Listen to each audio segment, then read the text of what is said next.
Hi everyone, my name is Noaini Zulkarnain, and in this presentation I will be reporting the condition of the evidence. In this case is a mobile phone, to make sure the mobile phone is turned on or off. To check that, we just gonna power the screen on. In this case, the phone is actually on. The suspect are not open any application, or it's already back to the home screen before it's screen off the phone. The next thing is we will focus on the setting.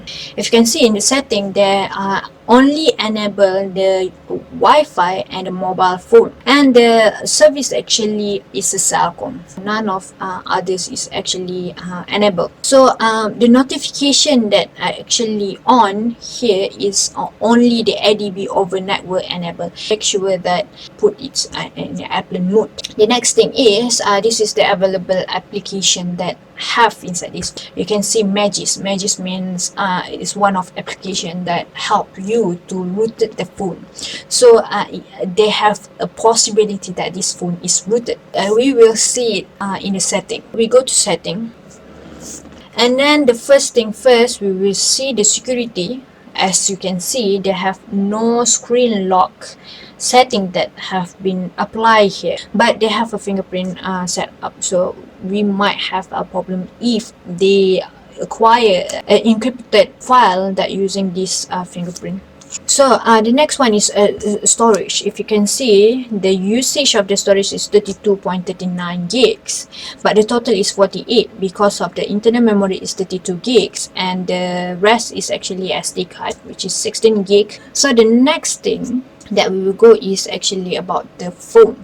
If you can see, the phone is actually a Redmi Note, and then they have a SIM card status for slot 1, and the version of the Android, the version of actually the rooted version, and then the IP and the MAC, and then if you can see the time that the phone have been opened. That's all actually that we will focus on in this evidence. We will go in details in other presenter. Thank you. Hi, my name is Jomin I am in charge of doing step on how the investigation is conducted and how the evidence file is related to the case for both report and video presentation. So now let's take a look on how to do for the steps. The first step is when arrive at the scene, we observe the mobile phone whether it's on or off. Mobile phone is on. Try to turn on the airplane mode for the mobile phone to avoid a shutdown, which would inadvertently alter the files. Next, when arrive at the forensic lab, start to investigate the mobile phone by observe the OS of the mobile phone, whether it is Android or iOS. The OS of the mobile phone that the suspected used in this case is Android. To get the information from an Android phone is easy, which is we go to menu, then click on setting, click on about phone, click on software and hardware information. Before performing the acquisition steps, we need to extract the specification of the mobile phone. Perform the screenshot for the mobile phone before doing any acquisition and extraction process for the mobile phone. Next, we start the process for acquisition for the mobile phone by installing acquisition tool in the computer. In this case, the acquisition tool that we use is AndDriver CE 3.5.3. After that, start to obtain data from the mobile phone with the below steps. The first step is we set a place to place all the finding of the acquisition from the mobile phone in the computer. We create a folder for this case. In this case is we name it as evidence folder. Then we link to the creator folder in the application software that used for the acquisition process for the mobile phone. Then we connect the mobile phone to the forensic computer via a USB.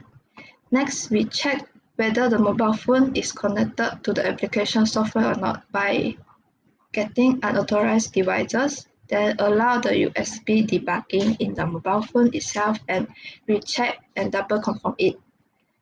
After we confirm that the phone is connected to the forensic computer, then we start to extract the file.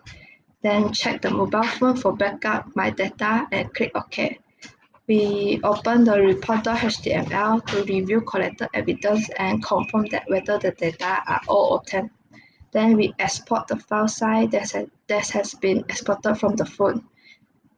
Then save all the evidence photo that has been taken to the case folder. Review the data that has been extracted from the mobile phone in the File Explorer. Then we generate hash MD5 for the data store folder, which is datastore.tar MD5 format.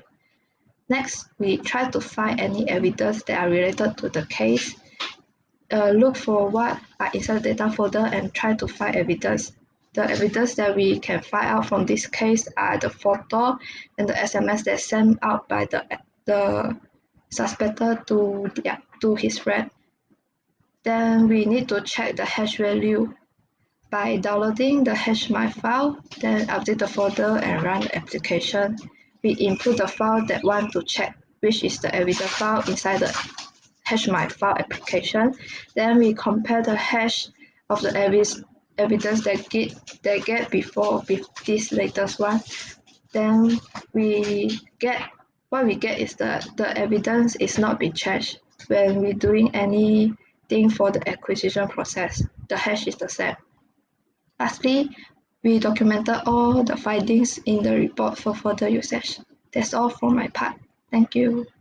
My name is Li Shuzhang, and I'm one of the investigators.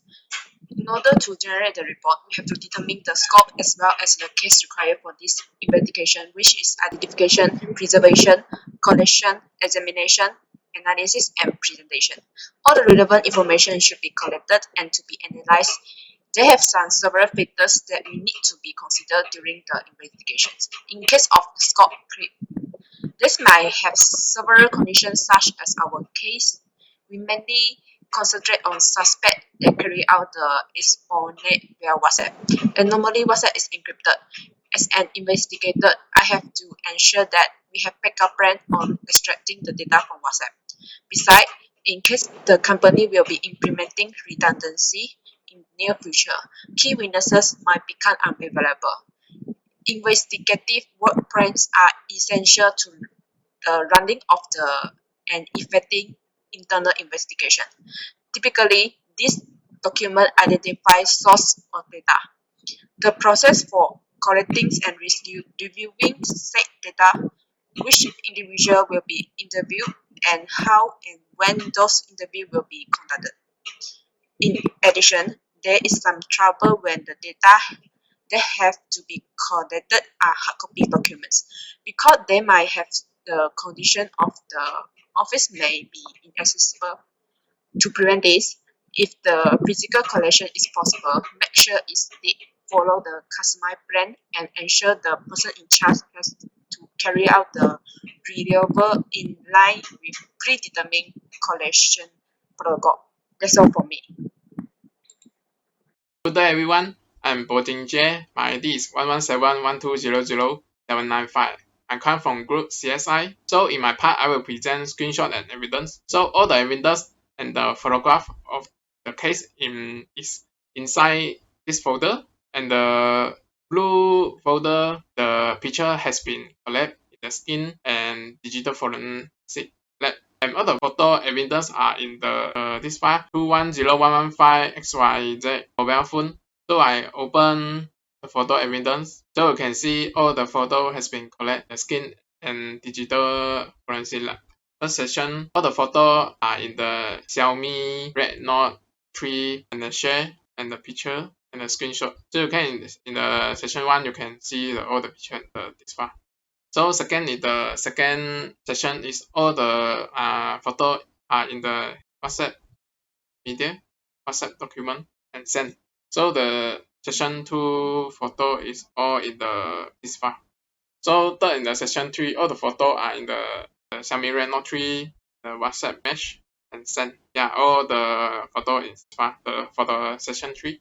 So last for the fourth, go to the Xiaomi Redmi Note 3 DCIM. Yeah, for the section 4 is all the photo is the DCIM file. So okay, that's all about me. Thank you. Hi and good day. My name is Azra Isnianis binti Azlin, ID number 117-120-1765, and my video part is for conclusion. So based on the investigation and report that we have done, there is a concrete proof that a mobile espionage is taking place in the suspected employee's mobile phone.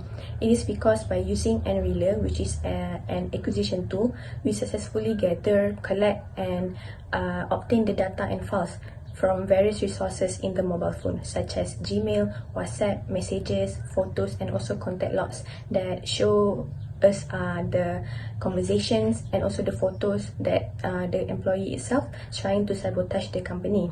Other than that, hashing process by checking the checksum is very important during before acquisition and also after acquisition process to ensure that the data is not being changed and also altered that lead to the very useful data that can be used for further and also for future.